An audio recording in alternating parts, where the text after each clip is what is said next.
Guys आज हम करेंगे क्लास 10th मैथ्स एनसीईआरटी के बोर्ड एग्जाम की प्रिपरेशन के लिए जो इंपॉर्टेंट क्वेश्चन हम चैप्टर नंबर 2 से कर रहे हैं उसमें क्वेश्चन नंबर 13 और 14। ओके, तो गाइस क्वेश्चन नंबर 13 है if alpha and beta are the zeros of the polynomial x square minus 4x minus 5 the then find the value of alpha square plus beta square. तो first यहाँ पर हमारा given polynomial क्या है, x square minus 4x minus 5, तो मैं वही right करूंगी।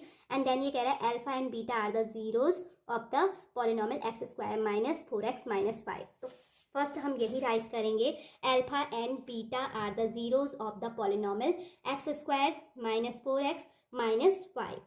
अब अगर अल्फा और बीटा इसके क्या हैं, जीरोस हैं, तो फर्स्ट मैं क्या निकालूंगी, सम ऑफ जीरोस। फर्स्ट हम फाइंड करेंगे सम ऑफ जी रोज। तो सम ऑफ जीरोस यानी सम इन दोनों जीरोस का सम क्या होगा, अल्फा प्लस बीटा।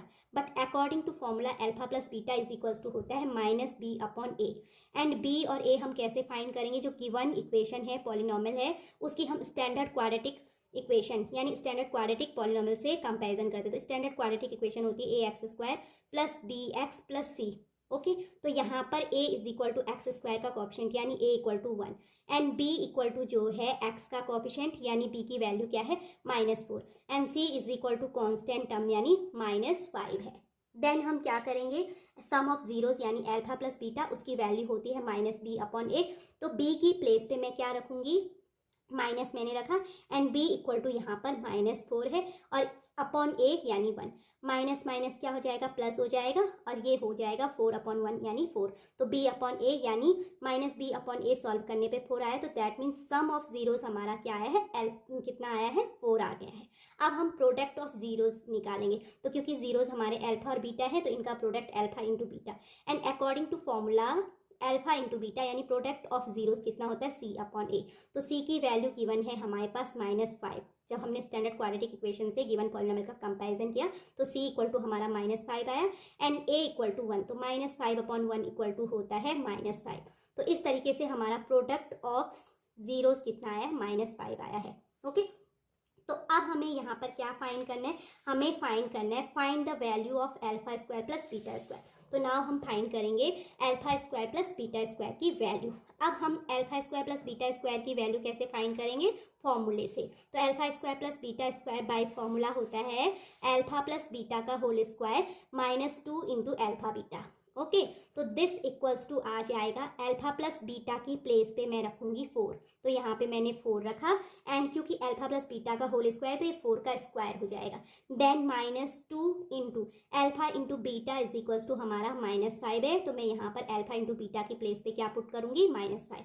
अब अगर हम इसे सॉल्व करें तो 4 का स्क्वायर 16 होता है एंड ये हो जाएगा माइनस इंटू माइनस प्लस 2 5 जा 10 and 16 plus 10 is equals to 26। तो इस तरीके से हमने क्या फाइंड कर लिया, alpha square plus beta square की वैल्यू फाइंड कर ली और वो आती है 26। तो अब हम करेंगे क्वेश्चन नंबर 14। तो गाइस क्वेश्चन नंबर 14 है if alpha and beta are the zeros of a polynomial x square plus x minus 2 then find the value of alpha upon beta and plus beta upon alpha. तो पहले मैं same condition इसमें भी right करूंगी, alpha और beta क्या है, zeros हैं polynomial x square plus x minus 2 के। तो गिवन पॉलिनॉमियल मैं लिखूंगी, तो given polynomial is x square plus x minus 2। अब मैं इसका कंपेरिजन करूंगी स्टैंडर्ड क्वाड्रेटिक इक्वेशन या स्टैंडर्ड क्वाड्रेटिक पॉलिनॉमियल से, a x square plus b x and plus c से। तो यहाँ पर जो ए होता है वो एक्स स्क्वायर का कॉफिशेंट, तो एक्स स्क्वायर का कॉफिशेंट गिवन इक्वेशन में 1 है, दैट मीन्स ए की value 1। B equal to x का कॉफिशेंट, तो गिवन पॉलिनॉमियल में एक्स का कॉफिशेंट 1 है तो बी की वैल्यू भी 1 हो जाएगी and C is equal to constant term, तो सी की वैल्यू कितनी आ गई, -2। अब क्योंकि मुझे क्या फाइंड करने हैं, alpha upon beta plus beta upon alpha की वैल्यू फाइंड कर। तो फर्स्ट मैं क्या फाइंड करूंगी, गिवन है alpha and beta are the zeros of the polynomial x square plus x minus 2। तो फर्स्ट हम फाइंड करेंगे सम ऑफ जीरोस यानी alpha plus beta and according to formula sum of zeros is equal to होता है -b upon a। तो that is equals to minus मैंने put किया और बी की प्लेस पे क्या रखूंगी 1 एंड अपॉन ए, तो ए भी क्या है 1 है, तो -1/1 की वैल्यू होती है -1। ओके, अब हम फाइंड करेंगे प्रोडक्ट ऑफ जीरोस यानी alpha into beta and this equal to c upon a. तो c is equals to put किया मैंने -2 एंड अपॉन में ए की प्लेस में हम रखेंगे 1। ओके, तो दैट इज इक्वल्स टू -2। अब हम फाइंड करेंगे alpha upon beta plus beta upon alpha. तो now value of alpha upon beta plus beta upon alpha equals to, तो इसको सॉल्व करने के लिए मैं पहले एलसीएम लूंगी, तो एलसीएम हो जाएगा अल्फा बीटा, अब ऊपर चेंज होगा तो ऊपर आ जाएगा alpha square plus beta square.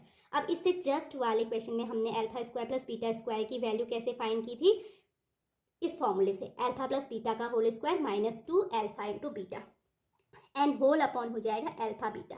अब अल्फा प्लस बीटा जस्ट हमने फाइंड किया, उसकी वैल्यू है -1, तो अल्फा प्लस बीटा की प्लेस पे मैं -1 पुट करूंगी, ये -1 का स्क्वायर हो जाएगा, -2 इंटू अल्फा इंटू बीटा, तो alpha into beta is equal to -2 है, तो मैं अल्फा इंटू बीटा की प्लेस पे क्या पुट करूंगी -2, -1 का स्क्वायर 1 होता है, माइनस इंटू माइनस प्लस हो जाएगा, 2 2 जा 4 एंड होल अपॉन कितना है अल्फा इंटू बीटा, और अल्फा इंटू बीटा की प्लेस पे अगेन हम -2 रखेंगे, तो अगेन ये -2 आ जाएगा एंड 4 प्लस 1, तो ये होता है 5, 5 अपॉन -2 का मीनिंग है -5/2। तो इस तरीके से गाइस हमने alpha upon beta plus beta upon alpha की वैल्यू भी क्या कर ली, फाइंड कर ली। तो आई होप आपको क्वेश्चन नंबर 13 और 14 भी अच्छे से क्लियर हो गया होगा। अगर आपको मेरी ये वीडियो अच्छी लगी हो तो please like share and subscribe.